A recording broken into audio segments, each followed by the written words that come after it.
लक्ष्मीचा नवरा आहे तो, त्याला काय पैशाला कमी. ती काय 1 BHK 2 BHK वर खेळत होता होय.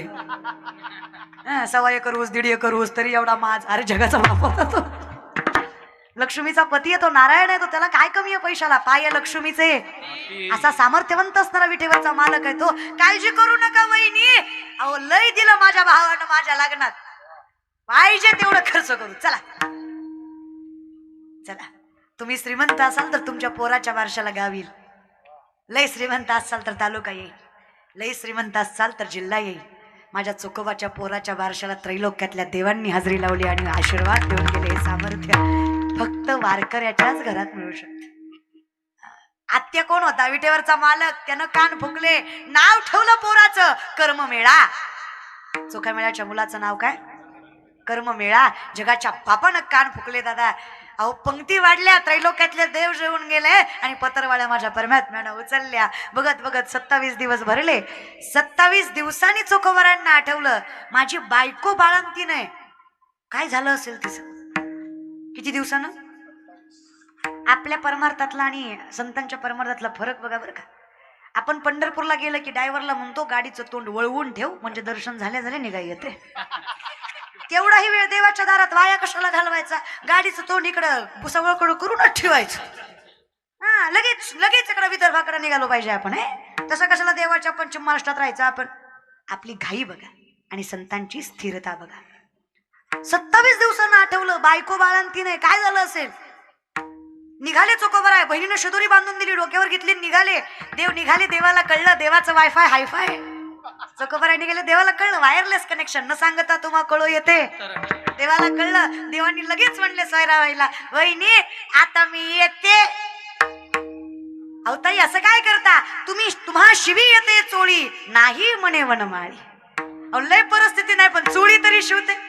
आईबाप करणार नाही एवढं केलं तुम्ही माझं. रिकाम्या हाताने जाऊ देणार नाही. 4 तांदळाचे दाणे चोळी घेऊनच जायची. या घरातली पहिली लक्ष्मी आहात तुम्ही. तुम्हाला असं रिकाम्या हाताने पाठवणं माझ्या संस्कारात बसत नाही. माझ्या नवऱ्याला येऊ द्या. माझ्याकडे कुठला पैसा अडका. ती काय आताच्या बायका येत आताच्या तुमच्याच खिशातल्या हळूहळू हळूहळू नोटा काढते त्या.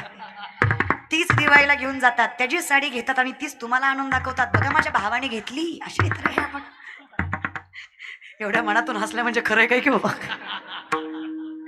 असला तुमचा अधिकाराचा होता, एवढं काही नाही, चालतं. मग काय नाही खरं. तर असं अगदीच संतांचं नव्हतं. पैसा ना अडका माझ्याजवळ, नवऱ्याला येऊ द्या माझ्या. देव मनातल्या मनात म्हणला त्याच्यामुळे तर निघालोय. तुझा नवरा आल्यावर माझं सगळं भांड उघडं पडायचं. जाऊ दे बाई, मला नको उगा हट्ट करू. नाही नाही नवऱ्याला येऊ द्या. नाही बाई तुझ्या नवऱ्याचं काय? माझा नवरा रागवण मला. हिला कुठला नवरा? ही सगळ्या जगाचा नवरा, हिला कुठला नवरा? नाही नाही नवरा रागवण, माझ्या नवऱ्याला करमत नाही बाबा आपल्याशिवाय, जाऊ दे मला. सोयराबाई म्हणल्या 27 दिवसात हिला एकदा बी नवरा आठवला नाही. सकाळपासून नवरा नवराच करायला लागली. नाही नाही जाऊ दे बाबा. हट्ट केला. मग शेवटी हट्टाला मान्यता द्यावी लागली. 4 गल्लीतल्या बायका बोलवल्या, हळदी कुंकू लावलं. इकडे निघाल्या निर्मलाताई, पांडुरंग परमात्मा. पुढच्या 10 मिनिटाच्या वेळेत चोखोबाराय आले.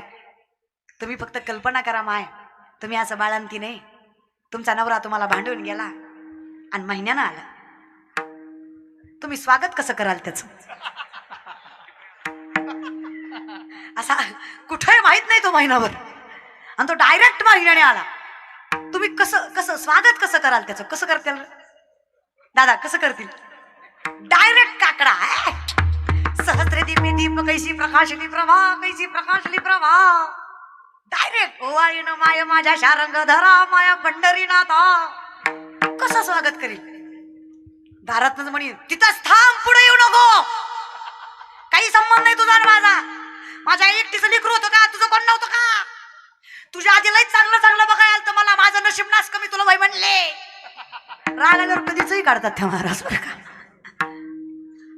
पण संतांच्या बायका संतांसारख्याच असतात. सोयराबाईंनी शब्दांनी तक्रार केली नाही चोखोबांना. हातातला मुलगा ठेवला त्यांच्या हातात. स्वामी मुलगा झाला, कर्ममेळा नाव ठेवलं, पण शेवटी विषय तो राहिलाच ना. बायकांना तोंड आवरत नाही. सोयराबाई बोलता बोलता म्हणल्या, निर्मलाताई भेटल्या? निर्मलाताई भेटल्या? कोण निर्मलाताई? अहो तुमची बहीण आत्ताच गेल्या. कुठून आले तुम्ही? ती काय त्या खराब रस्त्याने. आम्ही अहो आता इथं पुलावर भेटायला पाहिजे होत्या, आता तिथून तर गेल्या. वेडीस की काय? चोखवाऱ्याला वाटलं मी बाळातपणात नव्हतं म्हणून बायको डोक्यावर पडली काही. आता मीच निर्मलेकडे राहून आलोय, तिच्या हातचं खाऊन आलोय. ही म्हणते निर्मलाताई इथं होत्या. पण मी वेडी. यांना विचारा बरं, माय मावल्या होता की नाही ग निर्मलाताई? माय मावल्या निर्मलाताई होत्या की नाही चोखोबांच्या घरी? त्या होत्या तेव्हा तुम्ही होत्या का इथे? विचारलं. ते तुमचं बी अवघड आहे ना. एक बाई चालू कीर्तनात असं करत होती. म्हणलं ताई हे काय करताय? म्हणले ताई घरचं कुलूप लावलंय पण वडून बघितलं नाही. मग कीर्तनात मन विचित्र आहे रे दादा. त्याच्यामुळे धीरानं राहावं लागतं बाबा. इथं मनच लावत नाही माणसं कीर्तनात तर काय करायचं. हा बोला बरं माय, होत्या की नाही ग निर्मलाताई? होत्या की नाही? अगं भांडायला लागला तर अख्ख्या गलीला कळतं कुणाची सून भांडते. एवढा मोठा आवाज आहे आपला. इथे बोलच, इथे बोलायला बिलकुल. इथे हसू वाटलं हसा, रडू वाटलं रडा, बोलू वाटलं बोला. हे माहेर आहे तुमचं. कीर्तनाचं म्हणजे माहेर आहे. पंढरीच्या बापाचं घर म्हणजे माहेर आहे. आणि बिंदास घ्यायचा का आनंद. सांगा बरं होत्या की नाही माय? होत्या. प्रत्येकीनं तोंड भरून सांगितलं. काय चुकवा तुमची बहीण तुमच्या बहिणीसारखी बहीण पाहिली नाही. अहो काय सेवा केली हो तुमच्या बायकोची. अहो कोणीच करणार नाही कोणासाठी एवढं एवढं तुमच्या बायकोसाठी केलं. काय बारसं केलं चोखोबा. अहो काय डोळ्याचं पारणं फेडणारं बारसं आम्ही आजपर्यंत बघितलं नाही. अहो काय सुंदर सोहळा केला, काय सुंदर रक्षण केलं हो तुमच्या बायकोचं. चोखोबांना कळलं. चोखोबाऱ्यांनी पोराचे पाय स्वतःच्या मस्तकाला लावले आणि तेच मस्तक बायकोच्या पायावर ठेवलं. बायको म्हटली अहो नवरा आहात माझा, पाया कशाला पडताय? चोखोबाने डोळ्यातलं पाणी आवरत सांगितलं अगं बाई, विठेवरच्या मालकानं ज्या पायाला हात लावला त्या पायावर मस्तक ठेवायचं सौभाग्य मला मिळत असेल तर काय भाग्यवान असेल. तुका म्हणे मज घडो त्यांची सेवा, तरी माझ्या दैवा पार नाही. काय भाग्य असेल माझं, ज्या पंढरीच्या बापानं तुझं रक्षण केलं. विचारत होतीस ना मला काय करतो विठ्ठल तुमचा, म्हणत होतीस ना मला नुसतं भजन करून संसार चालत नाही. अगं विश्वाच्या मालकानं तुझं बाळंतपण केलं, याच्यापेक्षा मोठं सौभाग्य तुला काय हवं होतं ग? याच्यापेक्षा मोठी श्रीमंती कोणाच्या पदरात पडते? अजून काय हवंय दादा तुम्हाला? जगाचा बाप तुमचं रक्षण करतोय. तयाचा हरी का वाटे देवा, तयाचा हरी का वाटे देवा, तयाचा हरी का वाटे देवा, तयाचा हरी का वाटे देवा.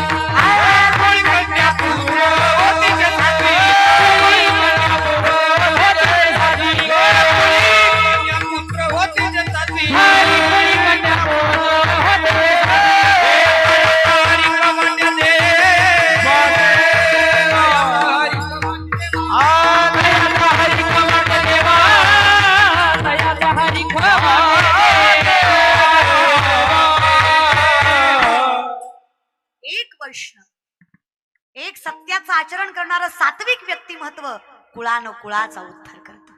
पण हे सात्विक व्यक्तिमत्व जन्माला येण्यासाठी धन्य माता पिता ते कुटुंब जागं लागतं.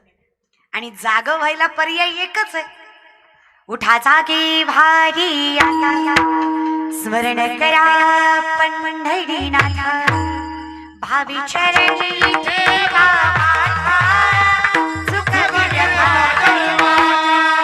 उठा जागे भारे स्मरण करा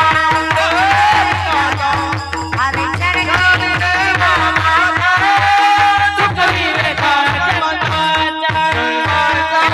जगजोगी जाग जाग बोलती, जगजोगी जाग जाग बोलती, जगजोगी जाग जाग बोलती, जगजोगी जाग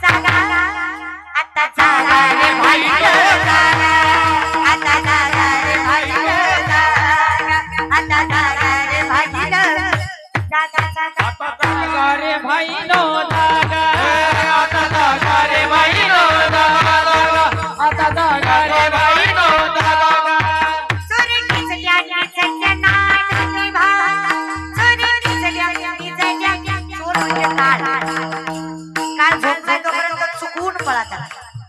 चोर निजल्या नाडोनी वागा, आता जागा आता जागा आता जागा जागा जागा जागा जागा आता जागा जागा आता जागा रे भागील जागा, आता जागा रे भागील जागा, आता जागा रे भाईनो, आता जागा रे भाईनो, आता जागा रे भाईनो, आता जागा रे भाईनो. आपण जागण्यासाठी करावं काय लागेल? एकच पर्याय, वासुदेव वासुदेव म्हणा, तुम्ही वासुदेव वासुदेव म्हणा, वासुदेव वासुदेव म्हणा रे तुम्ही वासुदेव वासुदेव म्हणा, म्हणा वासुदेव वासुदेव म्हणायचं आहे म्हणा. वासुदेव वासुदेव गाडी, गाडी, गाडी, गाडी. वासुदेव वासुदेव म्हणा,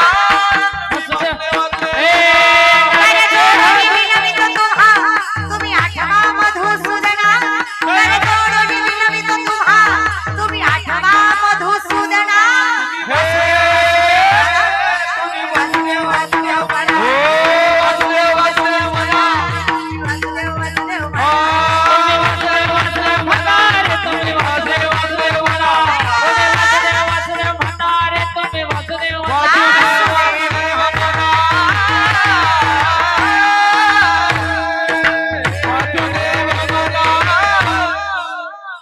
नरदेह दुर्लभ जाणा, तुम्ही वासुदेव म्हणा, वासुदेव वासुदेव म्हणा, तुम्ही वासुदेव वासुदेव म्हणा. एकदा मुखात भजन आलं ना, अमृताहुनी गोड नाम तुझे देवा म्हण माझे केशवा, आणि एकदा मन तुझ्या ठिकाणी स्थिर झालं, आता कोठे धावे म्हण तुझे चरण देखलिया, भाग गेला याती कुळ माझे. मग काय, तो जागाच झाला ना दादा, जो स्थिर झाला तो. स्थिर होणं म्हणजे जाग होणं, स्टेबल. आमच्याकडे स्थिरताच नाहीये. एक पोरगा माझ्याकडे आला, म्हणला ताई मी झाड लावलंय. म्हणलं वा.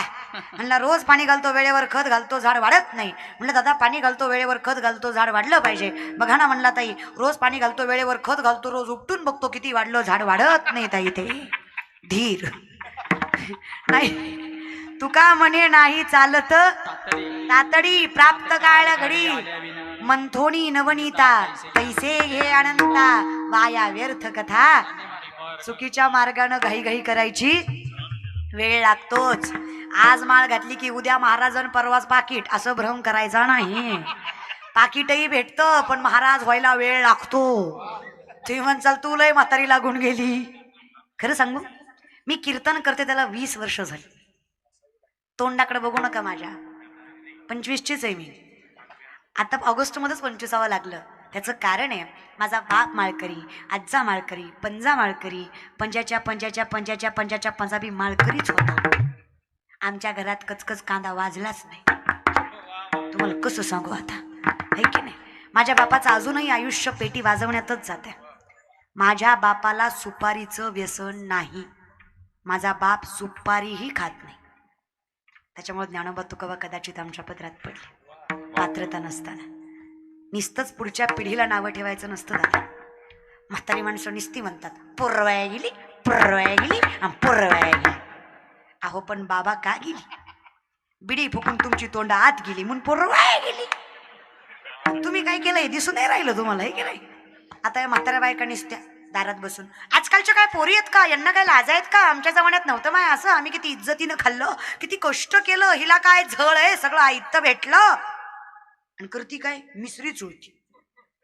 आता हिच्या मिसरीनं गोठ्यातल्या म्हशीनं दूध द्यायचं बंद केलं. इतका भंगार वास आहे त्या मिसरीचा, हातभर वास होतो त्या मिसरी लावणाऱ्या म्हातारीचा. आणि तसल्या तोंडानं नातवाचं मचामच मुख घेते. काय वाटत असेल त्या नातवाच्या जीवाला. बिचाऱ्याला बोलता येत नाही, ती मनातल्या मनात म्हणत असेल मला मोठा होऊ दे मग सगळं सांगतो तुला कसं असतं ते. नसतं रे. आपल्या घरात परमार्थ पाहिजे, नाही तर काय कुठून येणार सांगा बरं लेकरांकडे.